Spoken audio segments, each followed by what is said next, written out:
আপনি বলছেন কোটি কোটি মানুষ জামাতকে সমর্থন করছে, সম্প্রতি যতগুলো জরিপ আসছে সবগুলোতে দেখা যাচ্ছে এখনো কোটি কোটি মানুষ আওয়ামী লীগকেও সমর্থন করছে।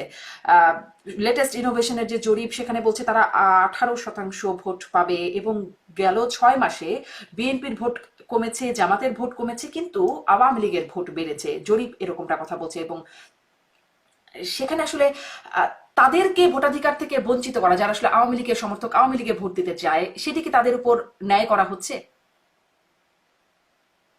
আচ্ছা, আওয়ামী লীগ যে হাজার হাজার লোককে হত্যা করছে, শেষ দিকে প্রায় 2000 ছেলেকে বিপ্লবের সময় 1-1.5 মাসে হত্যা করেছে, এসব ব্যাপারে আপনার মত কি? না, আমার মত তো আসলে আমি দিতে পারবো না। আমি হচ্ছে মত নেয়ার জন্য এখানে বসে আছি। আমার নিজস্ব মত আমি এখানে মানে ইন্টারভিউ করার সময় অন্তত আমার নিজস্ব মত দেই না, কিন্তু আপনি আমার মতের উপর তো আসলে আমি যদি মত দিয়েও দিই, আমার মতের উপর তো আর জনগণের মত নির্ভর করছে না। জনগণের একটা অংশ আওয়ামী লীগের সমর্থক আছে, আছে তো। আহ, এটা খুব স্বাভাবিক। এটা এটা তাদের পক্ষে একটা মত আছে, সমর্থন আছে, এটা তো আছে সব। তো কিন্তু তাদেরকে দলীয় ভোটাধিকার ভাবে থেকে আওয়ামী বঞ্চিত লীগ, করাটা কি ন্যায্য হবে? না, আমাদেরকে তো ভোট থেকে কাউকে বঞ্চিত করা হয়নি। এটা আওয়ামী লীগ দল হিসাবে তার কার্যক্রম নিষিদ্ধ করা হয়েছে, কিন্তু কোন ব্যক্তির ভোটাধিকার ত্বরণ করা হয়নি। উনি ভোট চাইলে ভোট, প্রত্যেকে ভোট দিতে পারবে, চাইলে প্রত্যেকে ভোট দিতে পারবে না। এখানে আপনাদের বুঝের একটা ঘাটতি আছে। একটি দল হিসাবে আওয়ামী লীগ যেহেতু জেনোসাইড করছে, হুম। 3টা জেনোসাইড করছে, গণহত্যা করছে আওয়ামী লীগ। শাপলা চত্বরে একটা গণহত্যা করছে, বিডিআর একটা গণহত্যা করছে, তারপরে মানে তাদের সরকার বিরোধী আন্দোলনের সময় তারা গণহত্যা করেছে। দুনিয়ার কোনো দেশেই গণহত্যাকারী সংগঠন পরবর্তী পর্যায়ে রাজনীতিতে থাকে না, এখন উদাহরণ আছে। তো তারপরেও আওয়ামী লীগকে তো ব্যান্ড করা হয়নি, আওয়ামী লীগের কার্যক্রমকে আপাতত স্থগিত করা হয়েছে। শুরুতেই যখন আমাকে প্রশ্ন করেছিল যে আওয়ামী লীগের ব্যাপারে বক্তব্য কি, আমি বলছিলাম তারা ভোট ছাড়া 15 বছর ক্ষমতায় অন্যায়ভাবে ছিল, কমপক্ষে 15 বছর তাদেরকে এখান থেকে বিরত রাখা উচিত ইনসাফ কায়েমের জন্য। আর ব্যক্তি হিসেবে কোনো ব্যক্তিকে তো এখানে ভোট দেওয়া থেকে নিষিদ্ধ করা হয়নি। আমি একটা সুতরাং প্রশ্ন আপনি করছিলাম, যারা আওয়ামী লীগের সমর্থক নৌকা মার্কায় ভোট দিতে চায় তারা কি করবে? একদম আওয়ামী লীগের ঘোর সমর্থক যারা পাড়ায় মহল্লায়, যেমন জামাত বলছিলেন আছে, আওয়ামী লীগেরও কিছু লোক আছে, তারা কোথায় ভোট দেবে? আপনার আরেকটা প্রশ্ন জুড়ে দিই, আপনার কথা থেকে যেটি আসলে জুড়ে দিই, আপনি একসাথে বলেন। যে গণহত্যায় যারা জড়িত তাদের রাজনীতি করার সুযোগ থাকে না, গণহত্যার সাথে জড়িত থাকার জন্য জামায়াত ইসলামীকে সবচেয়ে আগে থেকে অভিযুক্ত করা হচ্ছে। আওয়ামী লীগ তো এই সম্প্রতি সময় থেকে আসছে, এবং সেটি আসলে আবারও সেই পুরনো কথা, সব দল মত, ডান বাম, মানে সবাই বলছে যুদ্ধাপরাধের সাথে সম্পৃক্ততা, অতীতের ইতিহাস, নানান রকম বই পুস্তক সবখানে এরকম কথাবার্তা বলছে, হয়তো আলাদা ইতিহাসও নিশ্চয়ই আছে।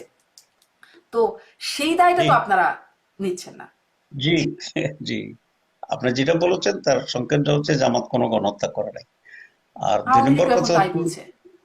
দুই নম্বর কথা হচ্ছে আহ, যারা ইলেকশন করবে, যারা ইলেকশনে দাঁড়াতে পারবে, বৈধতা আছে, কেউ যদি চায় তাদেরকে ভিতরে তারা ভোট দিতে পারবে, ভোট দিতে তো কোনো অসুবিধা নেই।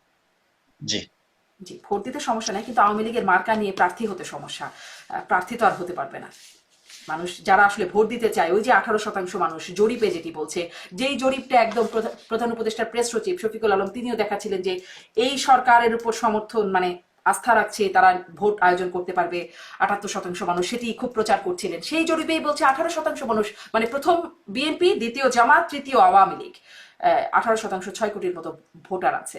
আমি এটাই জিজ্ঞাসা করছিলাম যে তাদের প্রতি ন্যায় হবে, ভোটারদের প্রতি? কিন্তু বলছি যে তারা যদি কাউকে ভোট দিতে চায় তারা ভোট দিবে, যারা ইলেকশন করতে পারবে। যারা করতে পারবে না তাদেরকে ভোট দেওয়ার সুযোগ তো নেই। ঠিক। আহ, আহ, মানে দর্শকের কাছে কি বার্তা গেল নিশ্চয়ই দর্শক বিবেচনা করবে।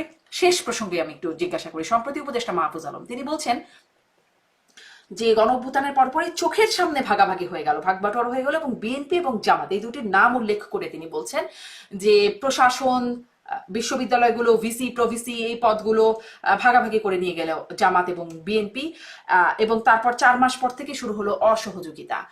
এই প্রসঙ্গে আপনি আসলে কি বলবেন? এ প্রসঙ্গে আমি কিছুই বলবো না, এটা সে বলেছে, কেন বলেছে সে ব্যাখ্যা তার থেকে নিতে হবে। আমি ভাগাভাগির বিষয়ে আমার কোনো ধারণা নাই।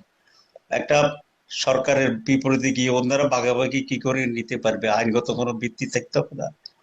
সুতরাং সে কেন বলছে, কি বলছে, আহ, সেটা তাকেই ব্যাখ্যা দিতে হবে। আপনারা কি ব্যাখ্যা চাইবেন? না, আমার ব্যাখ্যা চাওয়া তো, আমি তার কথাকে তত গুরুত্ব দিচ্ছি না যেরকম গুরুত্ব তথ্য আপনি উপদেষ্টা দিচ্ছেন। বলছেন তবুও গুরুত্ব দিচ্ছেন না, এবং তিনিও গণ অভ্যুত্থানের লিডার, অন্যতম লিডার, মাস্টার মাইন্ড খ্যাত। না, আমি অত গুরুত্ব দিতে চাই না তার বক্তব্যকে। জি। অন্য লিডাররা গুরুত্বের সাথে জাতিসংঘে যাচ্ছেন আর তার বক্তব্য আসলে গুরুত্বহীন হয়ে যাচ্ছে।